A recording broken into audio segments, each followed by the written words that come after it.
Hello everyone, welcome to channel learning hub.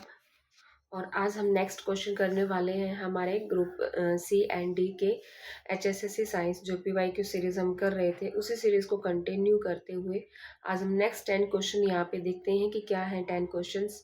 आज मेरा voice जो थोड़ी सी खराब है यहाँ पे ड्यू टू कोल्ड, सो उस चीज़ को इग्नोर करना। ठीक है, क्वेश्चंस पर ध्यान देंगे हम कि पहला क्वेश्चन क्या है।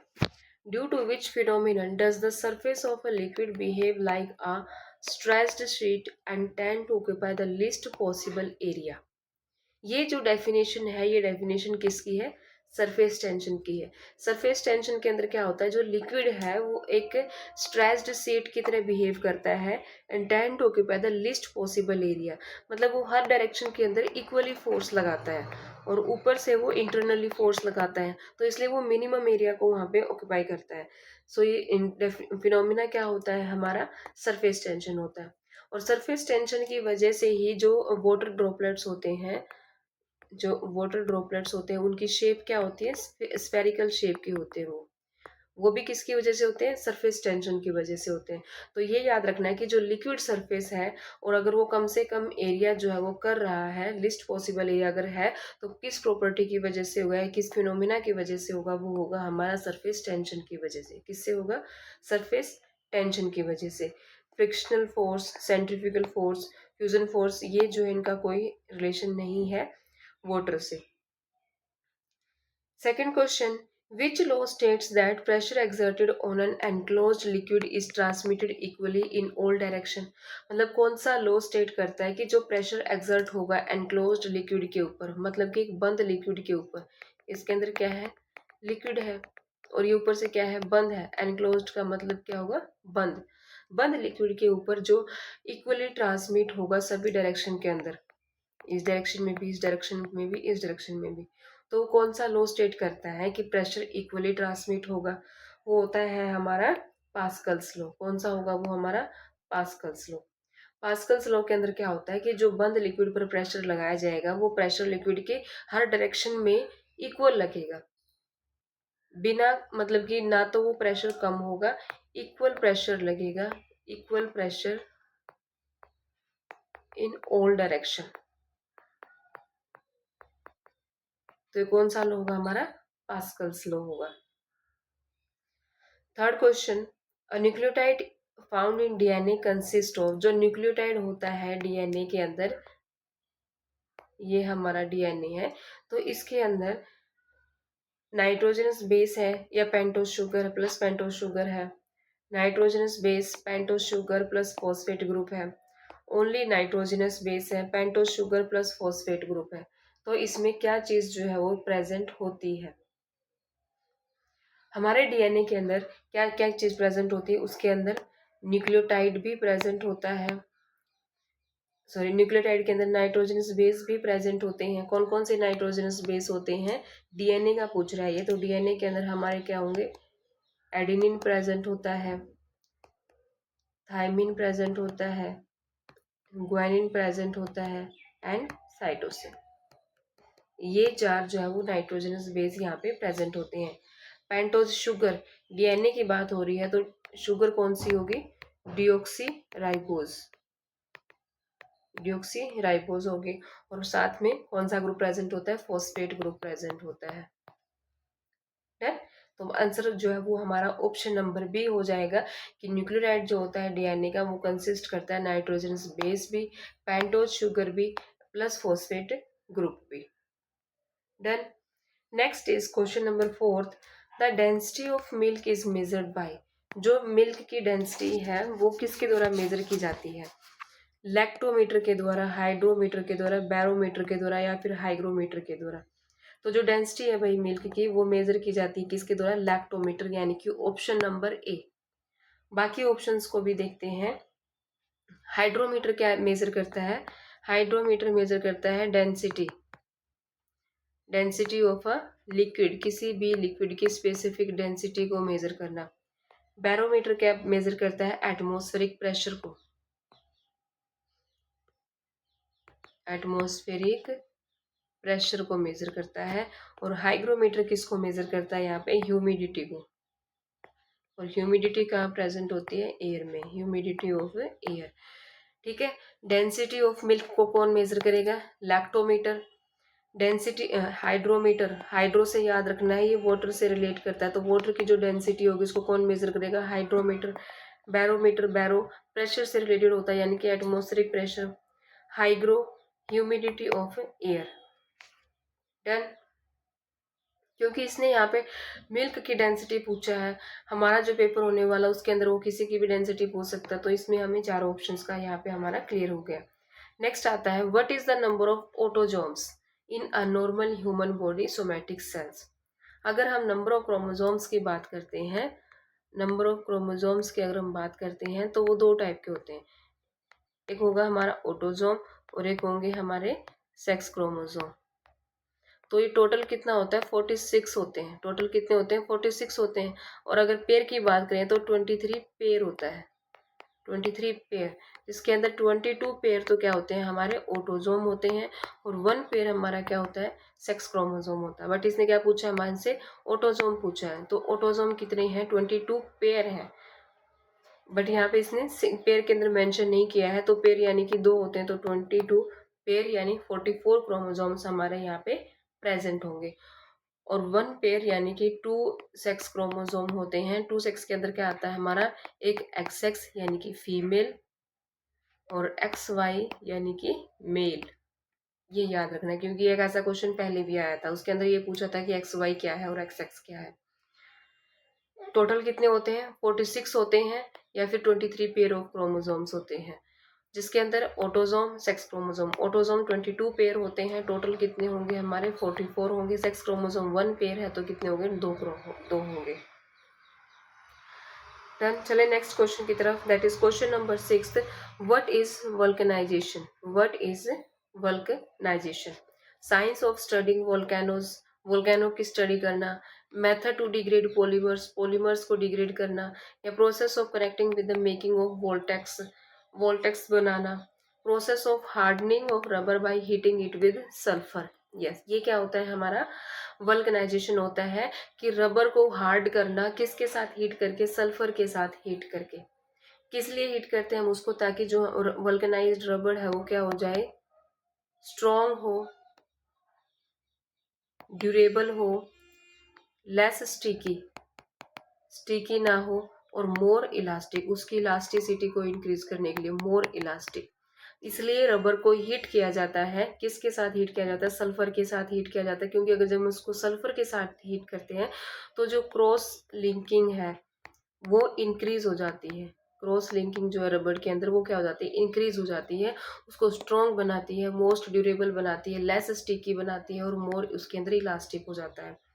देन ये सारा प्रोसेस क्या कहलाता है हमारा? वल्कनाइजेशन। क्या कहलाता है ये? वल्कनाइजेशन।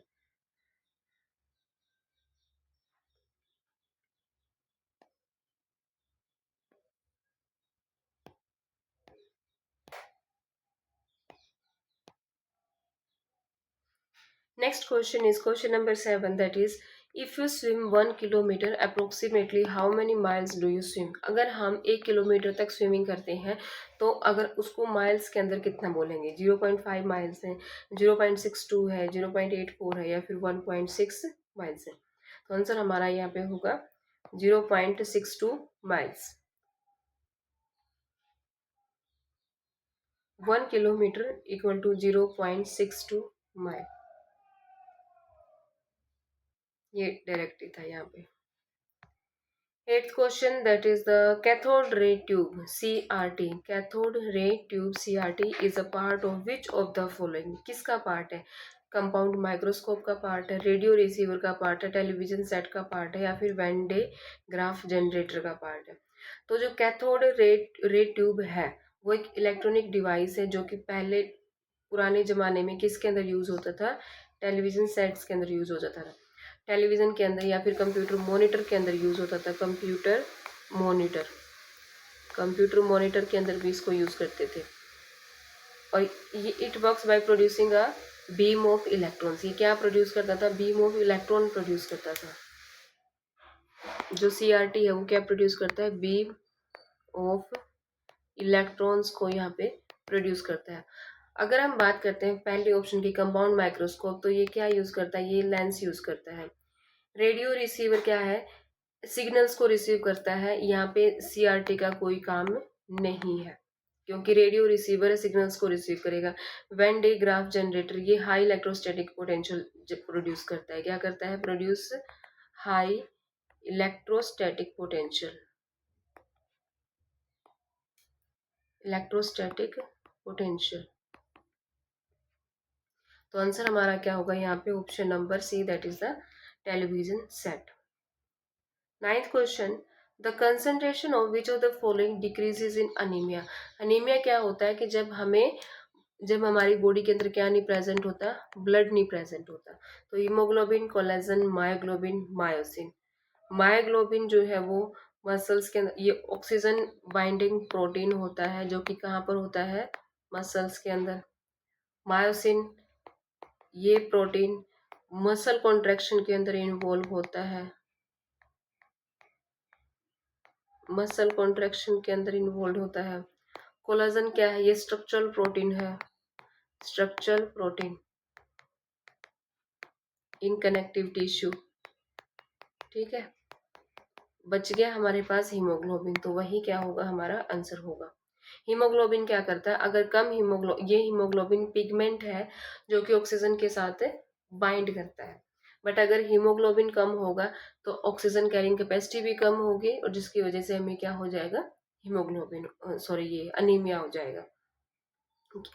और ये कहाँ प्रेजेंट होता है, आरबीसीज के अंदर जो पिगमेंट प्रेजेंट होता है वो कौन सा होता है, हीमोग्लोबिन होता है। और ये मेन फंक्शन होता है इस हीमोग्लोबिन का कि ऑक्सीजन को ट्रांसपोर्ट करता है to the other body tissues. अगर इस पिगमेंट की कमी होगी तो हमें क्या हो सकता है, एनीमिया हो सकता है, यानी कि खून की कमी, येलोइश बॉडी हमारी जो है वो दिखने लग जाती है। कोलेजन क्या है, ये एक स्ट्रक्चरल प्रोटीन है कनेक्टिव टिश्यू के अंदर। मायोग्लोबिन ये भी ऑक्सीजन कैरिंग प्रोटीन होता है, बट ये कहाँ होता है, मसल्स के अंदर होता है। मायोसिन ये भी एक प्रोटीन होता है इसका काम क्या होता है, मसल कॉन्ट्रैक्शन के अंदर इन्वॉल्व होता है ये।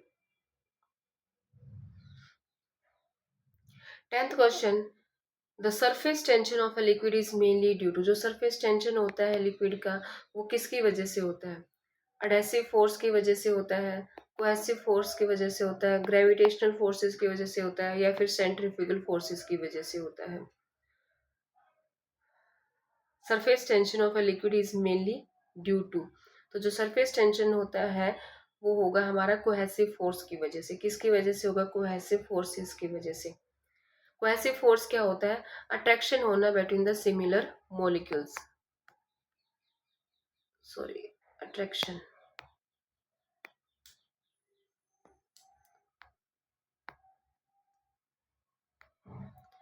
Attraction between two similar molecules. जब दो सिमिलर मॉलिक्यूल्स के बीच में अट्रैक्शन होती है तो उसको हम क्या कहते हैं, कोहेसिव फोर्स कहते हैं।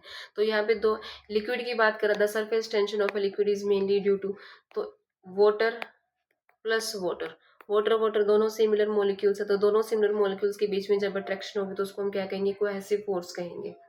अडहेसिव फोर्स भी यहाँ पे देख लेते हैं। अडहेशन क्या होता है, एक साइड वॉल होती है हमारी और एक साइड क्या है, वाटर है।